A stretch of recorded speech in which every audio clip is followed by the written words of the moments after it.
Gold has been on a historic run, climbing steadily and hitting new all-time highs over the past year. Then we saw a sharp pullback that grabbed a lot of headlines. But now prices seem to be stabilizing and slowly moving back up. Some people called the drop a crash, others saw it as a normal reset, and silver has followed a similar pattern. So, what's been driving this surge in precious metals? What caused the sudden pullback? And for the retirement savers watching this in real time, is this the kind of moment to buy the dip or to stay patient on the sidelines? Today, we are joined by Collin Plume, who is the founder and CEO of Noble Gold Investments and a longtime partner with Income Insider. Collin, it is so great to have you on the show. Thank you. Yeah, no, excited to be here. And I can't think of a more perfect time to talk about precious metals, volatility. Should I invest? Should I wait? I mean, these are all the questions that I've been dealing with for the past 17 years. So and obviously we've been on a historic run. So there's a lot to dive into here. So thanks for having me on. Absolutely. And you are the right person to be having this conversation with. So thank you so much. Now, a quick disclaimer before we get started. This is not financial, tax, or legal advice. Everyone's situation is different. So if you are considering making changes with your savings or your retirement accounts, always talk to a qualified financial professional first. So now that's out of the way, Collin, let us set the tone with this dialogue around crash versus correction. We just saw a sharp pullback in gold and silver after a historic run. Some headlines are calling it a crash. Others say it's an overdue correction. Let's make this so simple for our viewers. What do you think just happened? Well, I can tell you what happened to me personally is I had the most exciting Friday that I've ever had in terms of it's weird to lose the most amount of money you've ever lost in one day, but also feel really good about it. And I think that's what happened to a lot of precious metals investors that have been buying gold and silver for a long time, is that we've seen these historic runs. Gold broke over $5,000 an ounce. Silver broke and hit actually $120 an ounce for a very brief moment. And then we had this massive correction pullback end of Thursday and Friday. And it reminds me a lot of when I started in the business, actually. I started in the business in 2008. And so I was there for the last really, crazy run up from 2008 to 2011. And what happened in 2011 is similar to what happened last Thursday, is that they raised the CME and LBMA, they all raised their margins, right? So for day traders, option traders, they made it significantly more expensive. There was a lot of sell orders happening out there, and they created this massive sale that happened on the market. And you saw silver prices pull back 30%. Now, before that, silver had gone up 200% over a 12-month period. So we had gone on a unbelievable parabolic run that we've never seen before. So we were all waiting for some kind of correction. Did we anticipate a 30% correction? No. But the idea that this last Friday it pulled back 30% and silver was sitting at $80 is still, when you look at the price of silver, and since I've been doing this, it's still an unbelievable price.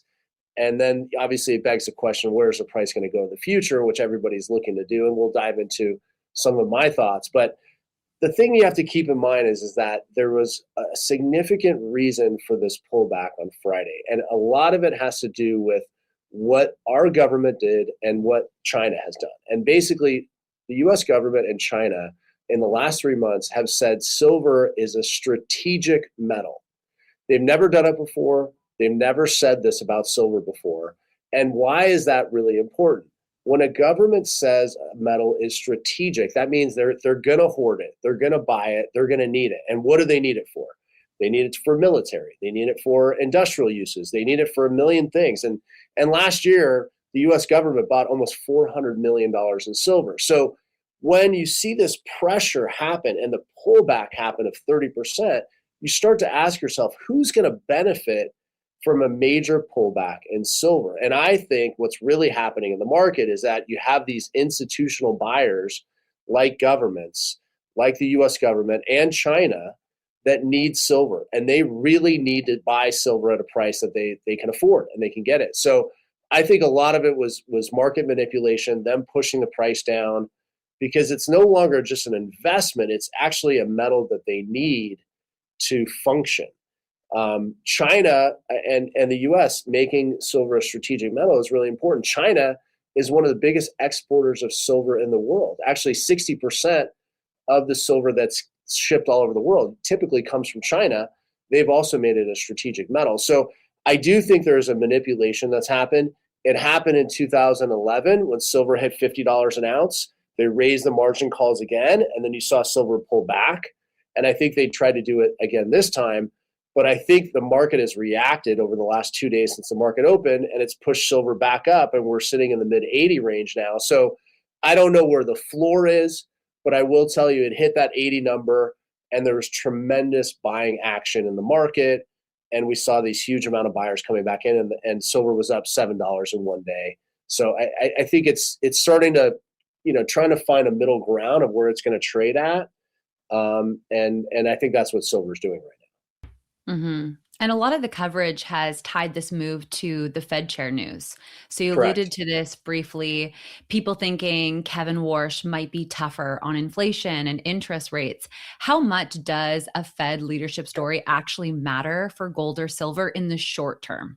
Yeah, well, it does. And I will say that is the most baffling story of stories. I mean, I can't understand why anybody would think that President Trump would nominate someone that's going to bring rates up or be and not cut rates. He's literally, for the past, since he's been trying to get he's been trying to get Fed Chair Powell out because he won't cut rates. So why would his new appointee come in and not cut rates? That's the story that makes no sense. So this also happened last Thursday, Friday. And this was some of the reason that people believe that gold and silver dropped, that basically the new Fed chair who's going to come in office in May is going to be hawkish, that they're not going to drop rates, when that's literally the number one thing that President Trump has been talking about for months and months and months. So I don't get how this story happened. I think it's just someone gets an idea of the story and runs with it. I know the Fed chair position is supposed to be independent, but President Trump's made it very clear that he wants lower rates. He believes that'll stimulate the economy. It'll help real estate. He's on a number of different levels. I mean, he's been very honest, and he's also been very honest about lowering the value of the dollar. He hasn't said he wants to make the dollar strong. He's never said it once. So I don't understand how this Fed chair nominee is any indication that the dollar is going to get stronger.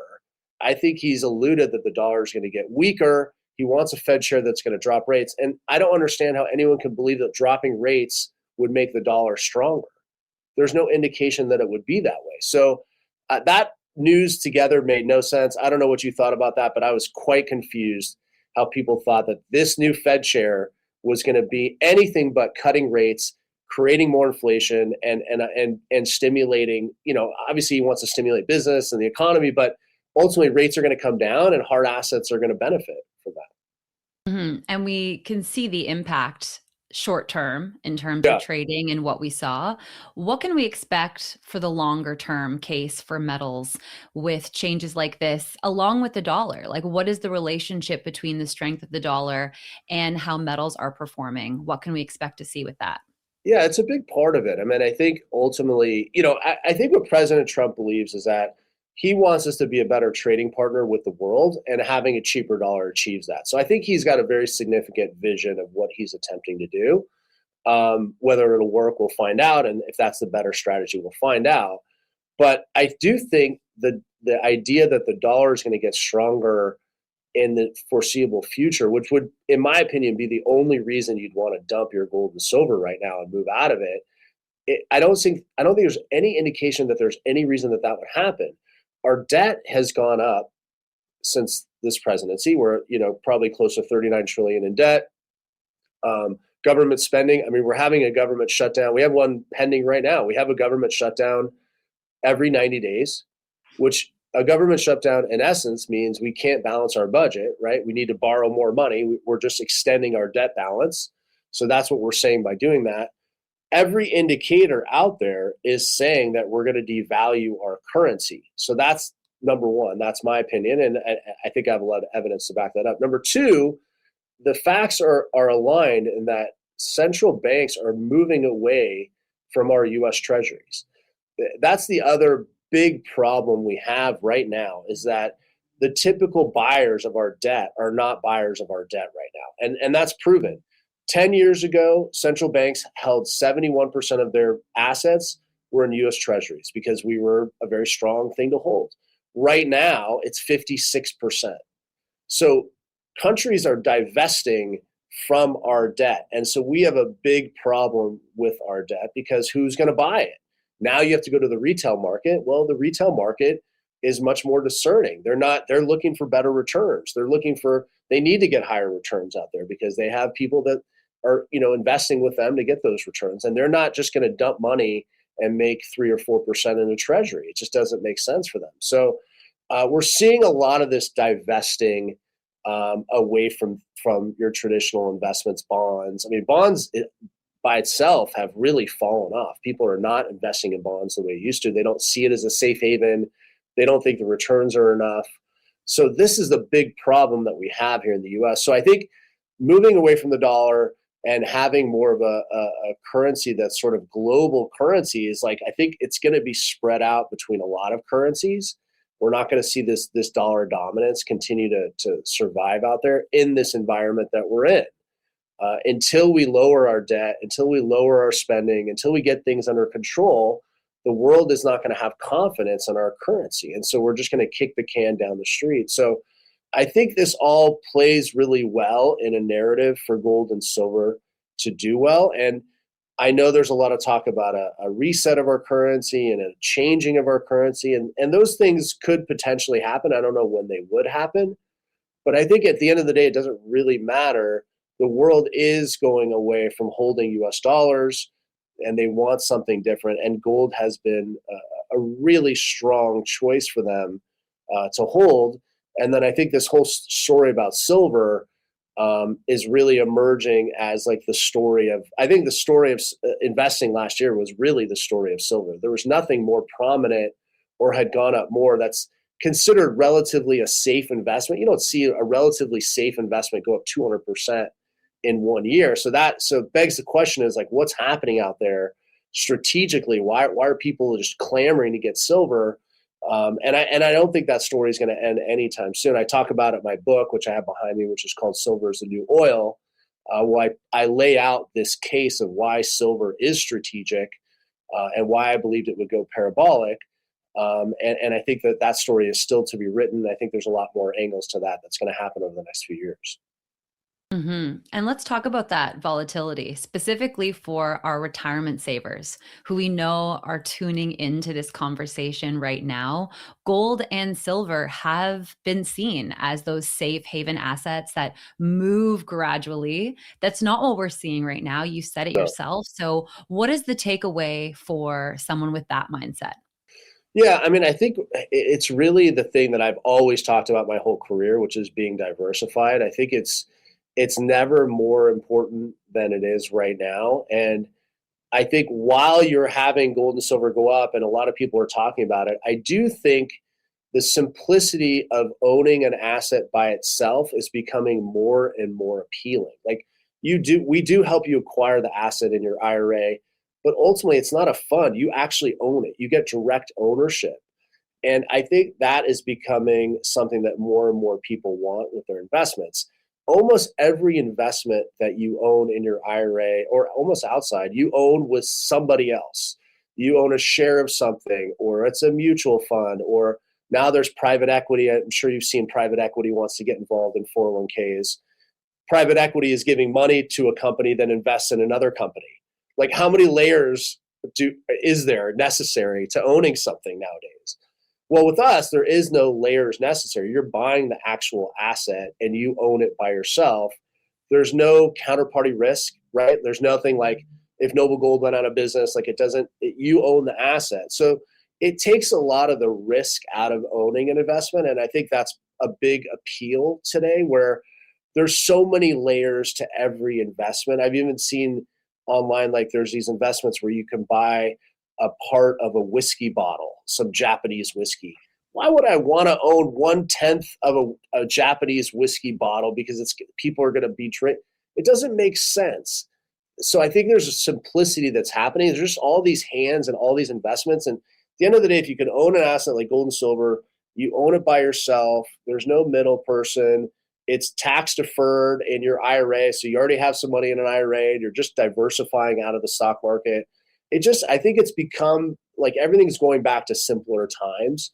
And I think that's a big reason why people like this investment is that, people that bought from me 5 years ago and they're up a lot, they don't have to call me and I don't have to sell for them. If they are happy with the profit, they take the profit, right? I don't have to get involved. I'm not their money manager. They're like, oh, we've had clients that have bought silver at $13 an ounce and it hit 120. If they want to sell, great. We'll buy it back. And, obviously it's an unbelievable return. So I think people want that level of control again and simplicity, and everything doesn't have to be a layer on top of a layer. And so I think that's a big reason why the appeal is there. But listen, we're seeing private equity wants to get into 401ks and IRAs, and there's all these hands that are trying to kind of find their way into people's investments. And you really have to be cautious and realize that there's a reason why private equity was typically exclusive for accredited investors.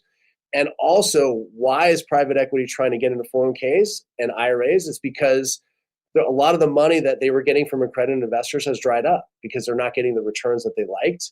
And so a lot of people are moving away from those. So now they're tapping into a bigger buying pool, more investors. But those investors aren't always accredited, and those investments can be very risky.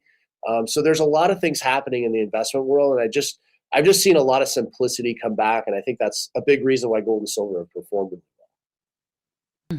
I think what really gets in the way of the simplicity piece is the emotions that come up for investors, right? Maybe you have this fear that you've missed out, you've missed the Sure. move, or you're feeling nervous by all this volatility. Maybe you're really just trying to time things and get that perfect dip. What would you say to somebody whose emotions are really impacting their ability to kind of make sound decisions about this? Yeah, FOMO is something that I have 3 kids. My kids have a lot of FOMO. We talk about a lot that those expectations of, you're doing what you're going to do, and sometimes you're not going to do the thing that your brother and sister or your friend. And yeah, it's a real thing at every age. My kids are 7 and 9, right? So you start with FOMO at a young age. I think the thing that I've always found, I've been doing precious metals for 17 years. And the thing that I learned early on from one of my investors was someone that bought from me all the time.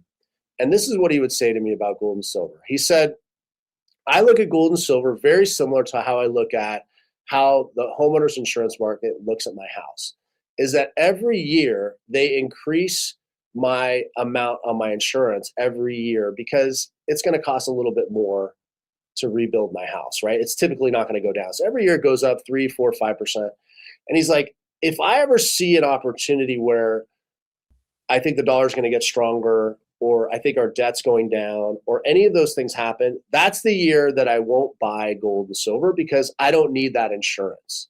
I don't need that safety. But in the 17 years I've been doing that, I've never seen an opportunity where that insurance didn't benefit you. And not only because not every year the price of gold and silver went up, but the one thing that is true is that when you buy it, you owned it by yourself and there was no debt behind it, right? And I think people have realized that having some assets that have no debt have really benefited them. Now, the price of gold going up has also helped them, and those things have obviously come true. And we've seen the market change, but owning assets without debt are really important. I think that if you don't own any gold and silver and you're not diversified and you have all your money in the stock market, you have all in real estate, it's just another piece of the puzzle, right? And that's where it is. And for investors, like I own a good amount of real estate too. And real estate has been terrible since 2022. Absolutely terrible investment. Very difficult to make money there. So if I needed money today or the last 3 or 4 years and I was retired and I had, what are my options? Stock market also pulled back in 2022. What are my options? So in retirement, you want to have different investments because you don't know necessarily what's going to be up or what's going to be down.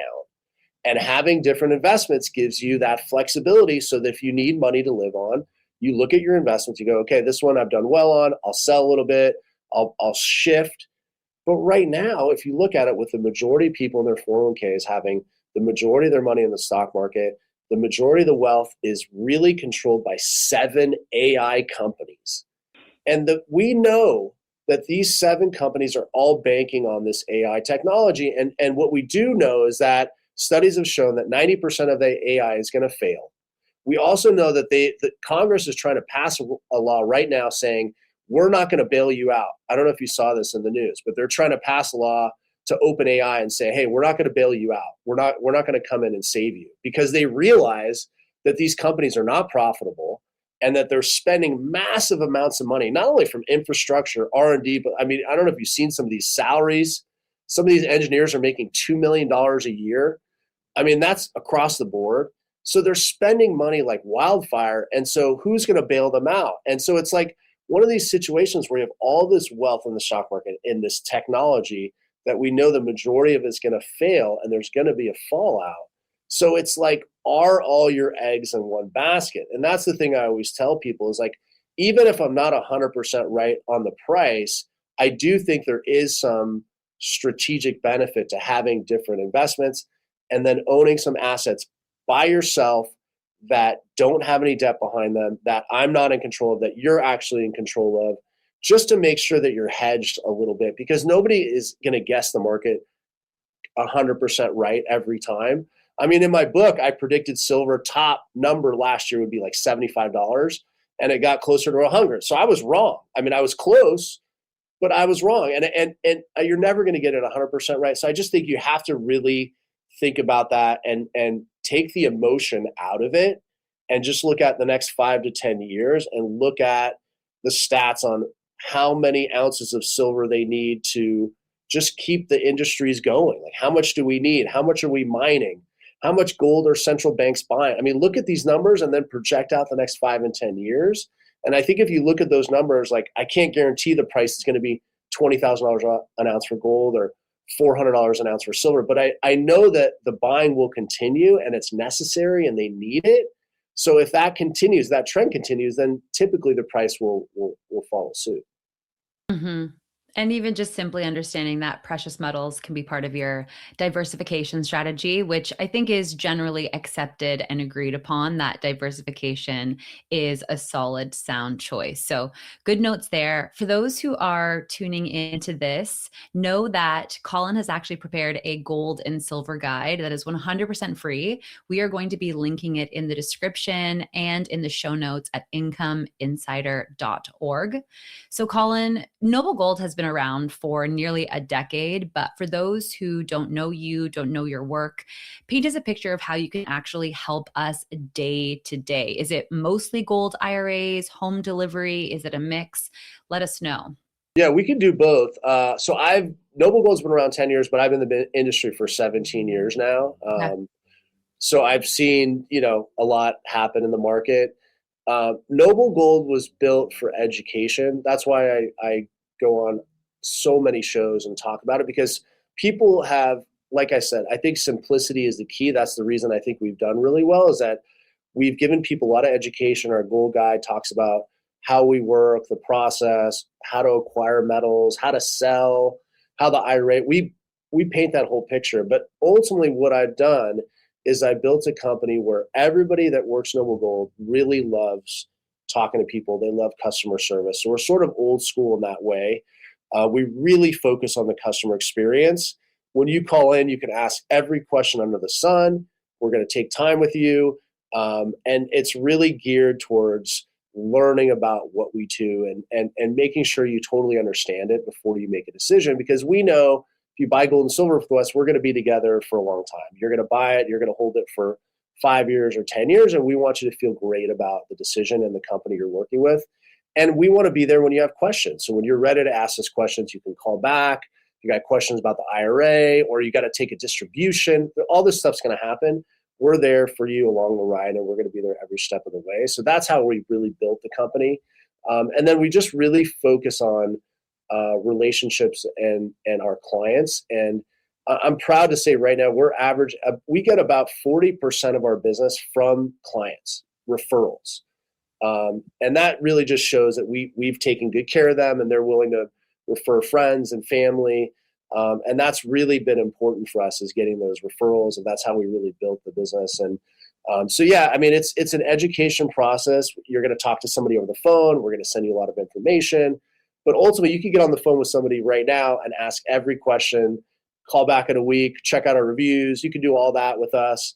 I urge you to read our reviews. But we built the business on trust, on relationships, and then just offering that ultimate client experience is what we really want to achieve. So if you want to do it in an IRA, or if you want to have it shipped to your doorstep, we can do it either way. We've shipped a little over $2 billion in gold and silver in the past 10 years to people. And it's, comes in a very distinct way, in a nondescript package. You have to sign for it. And we call you a bunch of times and make sure that you're ready for the package. So we do everything to make sure that the process is smooth and easy, and that the person feels really comfortable. Mm-hmm. And for someone who's just getting started, where would we point them? Maybe somebody who's never bought metals before, they've never done this, they're brand new. Yeah. What is the Yeah. simplest way to get started without overcomplicating it for yourself? Yeah, I think the best thing to do is to call Noble Gold and talk to a person, in my opinion. I think that's because a lot of times there's a question that you didn't even think of, and we're going to go, hey, have you thought about this? So I think calling and getting connected and having your own personal rep, which you're going to have at Noble Gold, and building that relationship, I think that's the way to do it. If you don't want to talk to anybody, you can go, and we have free guides, and you can go online and put your email in. But at the end of the day, when you do this process, you're going to need to talk to a live person. So I think the best thing to do is just call and connect and see if you like the person, and get the right information. And I think just spending a little time, and it's important for us when you're making this kind of decision, anytime that someone is going to send us hard-earned money, that they feel like they got everything that they wanted, they got every question answered. So we spend a lot of time with people during the process, and that's really how we separate ourselves from a lot of the companies out there that kind of rush you into a decision. We want you to take your time, check out our reviews, and feel really good about what you're doing. Mm-hmm. And since we have the benefit of having you with us right now, help us today. How do we decide on something like gold versus silver? Why do a lot of people have both? How Yeah. would you direct us in that decision? I would recommend to have both. Okay. I think I've always said gold you have to have, because there's such a limited supply of gold in the world. And if you think that the dollar is going to continue to go the way that it's going to go, then central banks are going to have to hold some asset on their books, and gold is a perfect asset. So I think you're going to buy an asset that mostly central banks are going to be net buyers and not net sellers. So I think gold is a necessity.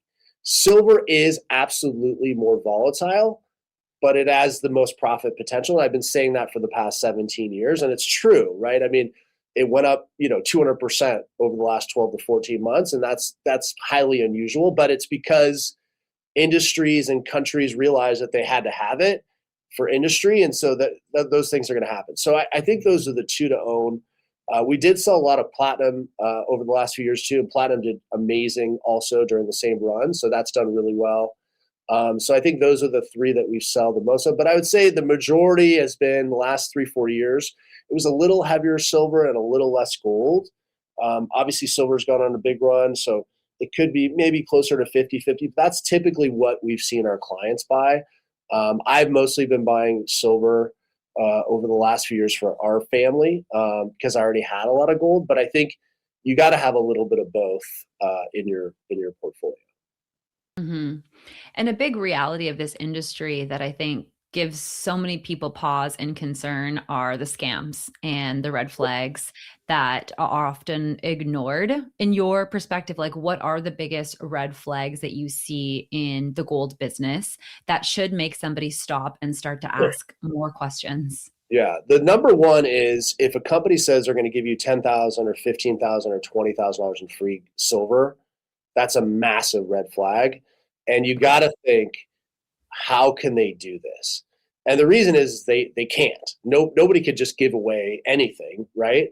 What they do is they mark up their coins so much that the $10,000 in free silver actually seems like a lot, but they've actually marked them up 50, 60%. Plus they're charging 50, 60% on everything else. So it seems like a great thing, but it's not. It's basically a bait and switch. So that would be the number one. Number two would be, are they rushing you? Are they like telling you they have to make a decision right away? Is it like something, and you can tell when you're on the phone, like a used car type of vibe, that's what you should be questioning. And then, if they say that this offer is going to run out or this is going to happen or you're missing out, or they try to make you feel dumb, or they just, they kind of, a lot of scare tactics. Any of those things happen, for sure, it's a red flag and they're hiding something and they're trying to do something. So you want to avoid all of those. Ultimately, if you're doing a retirement account or any money that you've worked hard for, you want to take your time, and any company should respect the fact that you want to take your time. So I would say go to the BBB, read the reviews, spend time with the person. And I think if you spend a little time, you can kind of get a vibe of how the person's treating you.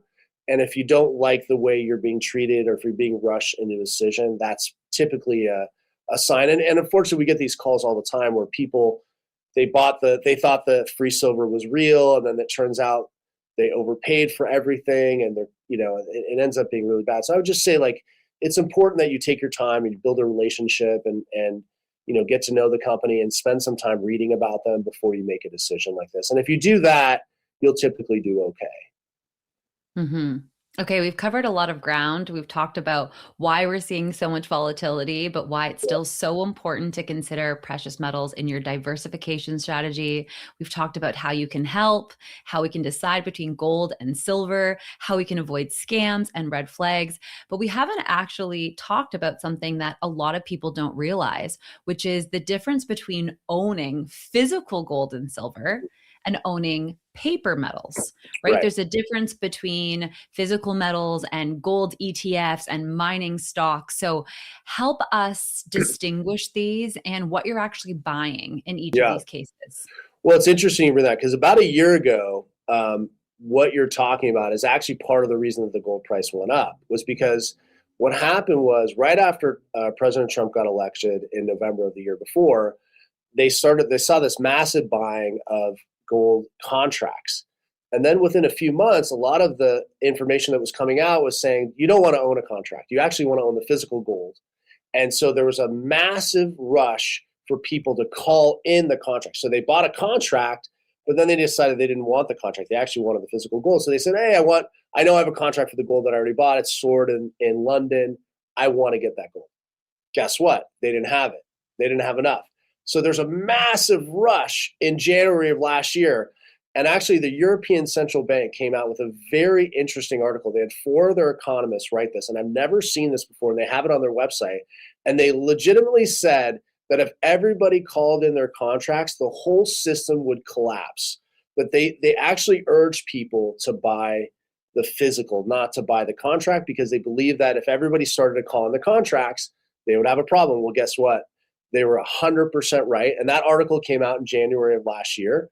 And so they predicted sort of what happened. So yes, there's a way you can buy a contract or a stock version of gold.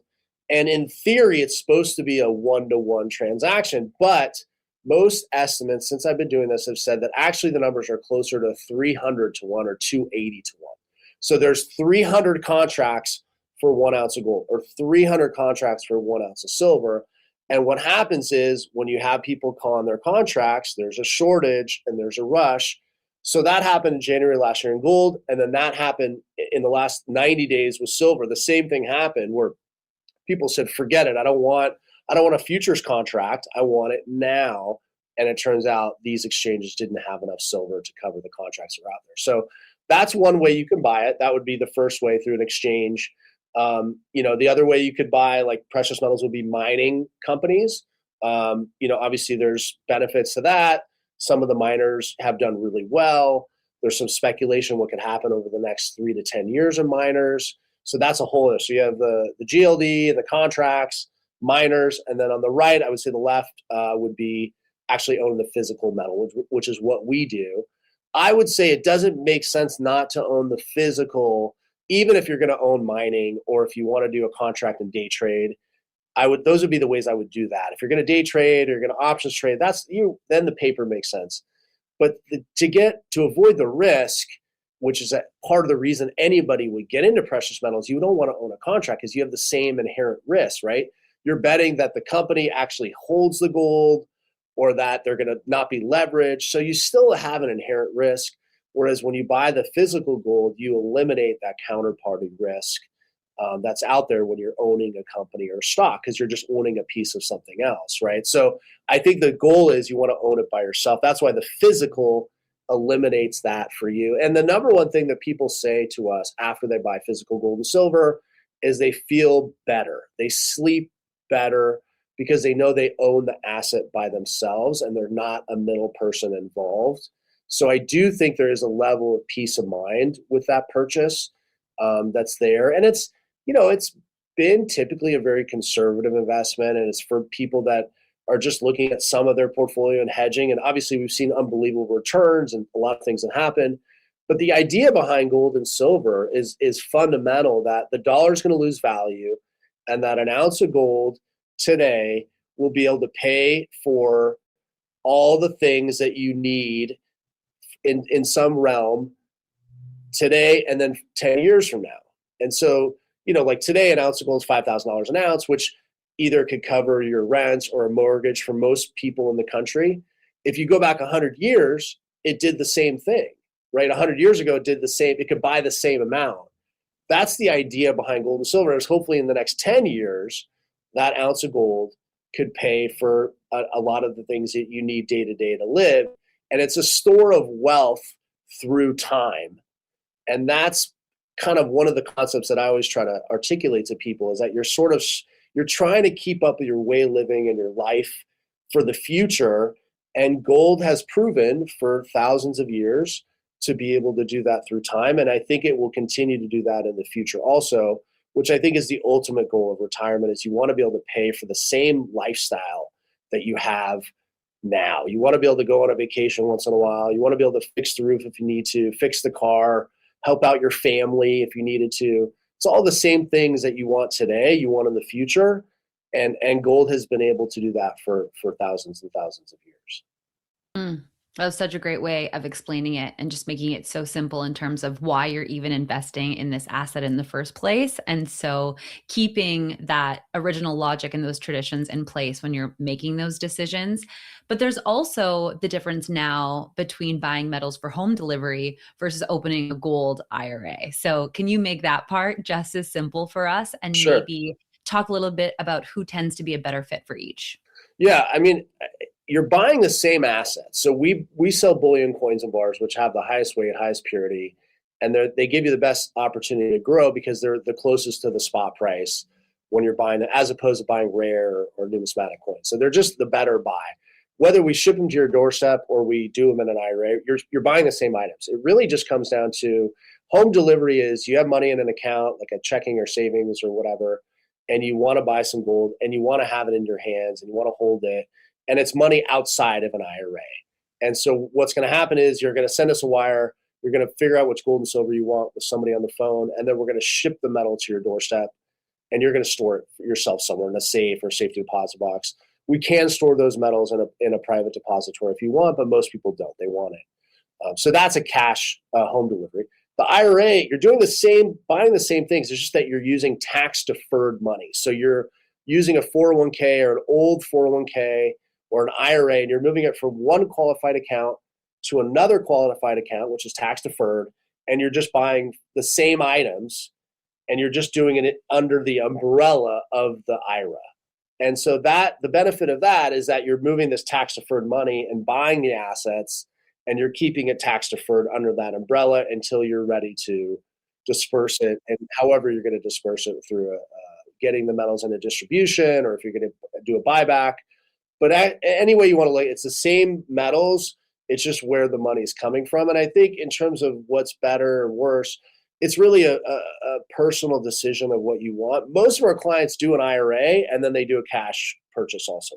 They typically do both. But ultimately, it depends on where some of your investments outsarts are, how close you are to retirement, what's happening there. I mean, there's a number of things to factor. But at the end of the day, you're buying bullion, coins, and bars. You're buying what the central banks are buying. You're getting the assets that everybody wants. It just depends on where you have your funds currently and what you're thinking is going to happen in the future. And for the scenario of someone who is considering rolling over their 401k as a way to participate in all of this, I'm guessing they're going to want to make sure they do this very safely. I mean, changing over where their 401k is a big decision. So what are the most common mistakes that someone should make sure they avoid? Yeah, so there's specific rules. Number one, if it's a 401k, you either have to be no longer with that employer, that money would be eligible, or you have to be older than 59 and a half. Those are the two caveats. If those two things are accurate, then you can move that account. And basically what you're going to do is you're going to move it from a 401k into an IRA, and you're going to be in control of it. So you're going to become the master of your own destiny in this IRA, and you're in charge of it, which I would recommend to anybody, even if you didn't buy precious metals. I typically recommend moving an old 401k out into an IRA, because a lot of times once you leave an employer, those fees start to eat up. It could hurt your return. And moving it in an IRA just gives you more investment options, whether you buy gold and silver, or if you decide you want to buy other stocks or other things. You could do all that with an IRA at your own discretion. Whereas with a 401k with an old employer, you're going to be subject to all the fees that they charge, all the mutual funds they want you to put you in, and you have much less investment options. So it's really just moving it from one qualified place to another. And yes, there are IRS rules that are required. You have to move the money over in a certain amount of time period. But ultimately, we have a team that does all that. I think we've done 14,000 IRA rollovers to date, 401k. We've done a lot of these. And we have a full team. They work 6 days a week. We're going to do all that heavy lifting. The paperwork on our website takes like 5 minutes. So we're going to do all that for you, make it really easy. And we're going to make sure that it moves from one qualified account to another, and that all the funds that need to stay in the IRA do stay in the IRA, so you avoid all those taxes and penalties that could accrue if you did that improperly. Okay, we're nearing the end of today's conversation. This has been so good. I hope everyone is taking notes or plans to come back to this, because there's just so much gold in this conversation, pun intended. So in the case of the gold IRA, right, you talk about it being a physical item that actually gets shipped to you. How do you know that this is something that's going to be actually secure in terms of where you're keeping it? What kind of fees should we expect? What should we watch out for with pricing traps? Talk to us about that. Yeah, it's a great question. And actually we have a YouTube channel too. We have a video that we just posted actually, where we show how we test the gold and silver before we ship it to anyone. So we have a whole testing system at our depository. So I think it's a good thing to look. But in essence, you want to go with a dealer that's reputable like us, because we're shipping, we ship billions of dollars. It's important we ship the accurate metal. So the way that we do it is you call us, you send us a wire, or however you fund the account, and then we're going to go over some of the coins and bars and ultimately ship them to your doorstep. The way that we ship is tracking numbers, follow-ups, text messages, all of those things, to make sure that you're ready when that driver gets to your door and you're going to sign for it. You're going to be ready for it. The driver's not going to know what you have. It's a nondescript package. You're going to sign for the package. And then we urge you to open it immediately. And it'll take you a while because it's very secure. You're going to need to rip that package open, and you're going to open up and get all the gold and silver out on the table. And we want you to match it up with your receipt. So we get every ounce, every gram that you purchased. And then you're going to go through and inspect the inventory and make sure it's exactly what you purchased and the quality is high. We really do pride ourselves on getting like absolutely impeccable inventory. And making sure the product's just unbelievable. All the coins and bars you're going to get are be tubes or sealed, so they're going to be in amazing condition. So you're going to enjoy what you have. And then basically from there, you want to inventory everything, put it back in a way that's safe, and then you're going to want to slide it in your safe, or you could take it to your safety deposit box, which ultimately I don't recommend having a lot there because there's no insurance on a safety deposit box. The banks actually don't want you to have gold and silver there. So there's some risk there. I think ultimately having it in a safe at home is the best thing to do. And then you're just going to keep it there with the receipt, track it over time. And then, at some point, if you want to sell it, you'll pull out the receipt, call us. We'll explain how you can get the metal back to us, and we'll buy that metal back from you. And the things you want to avoid, I would say, are just anything specialty items that companies are selling. You've seen all these coins that are maybe strange sizes, or coins that they say are rare, numismatic. First-time buyers, you want to avoid all that stuff. You want to buy bullion coins and bars. The rare coin market is really specialized for a certain group of people. And a lot of times the coins and bars that are being sold in that market do not perform as well as what you would think. For example, we have coins that are over 100 years old that are in incredible condition that I can basically sell at the same price as a 1 ounce bullion bar. So the rare coin market is sort of hyped up a lot, and it can be fun to own a coin that's 150 years old. And I'm not saying you shouldn't do it at some point. And I have these for my kids because it's fun to have a coin that was around during 1880, or I have some silver coins that were around during Wyatt Earp era, because it's fun. Are they going to perform better than a bullion coin? Probably not. But, if you want a history piece, we can talk about that. But the way you make the most money and you grow your portfolios, you buy bullion coins and bars. And that's what we focused on since I started the business. And that's the way that most of our clients have profited really well, especially over the last 5 or 6 years. We sold silver to people at $15 an ounce. We hit $120 an ounce, a few weeks ago. So bullion's the way to go. And that's really what we focus on. Mm. I'm picturing those gifts I remember getting as a kid where you'd get a book of all the historic coins. And as a kid, I thought that was such a lame gift. And now I'm like, where is that? I should actually see if I held on to that. So you might Collin, have some nuggets in there that are worth something. probably. I should dig it up. Yeah. Thank you so much for your time. My final question for you, if somebody is still feeling a little bit nervous, even though they got through this conversation and you made it so simple and you walked us through everything, what is the first step that they can take this week if they're interested still? I think when you're investing, you should have, you worked hard for the money. That's the thing when people come in, I'm not, of course, I think the key is education. I think the key is call us, talk to somebody, get a guide, ask a lot of questions, and get past that.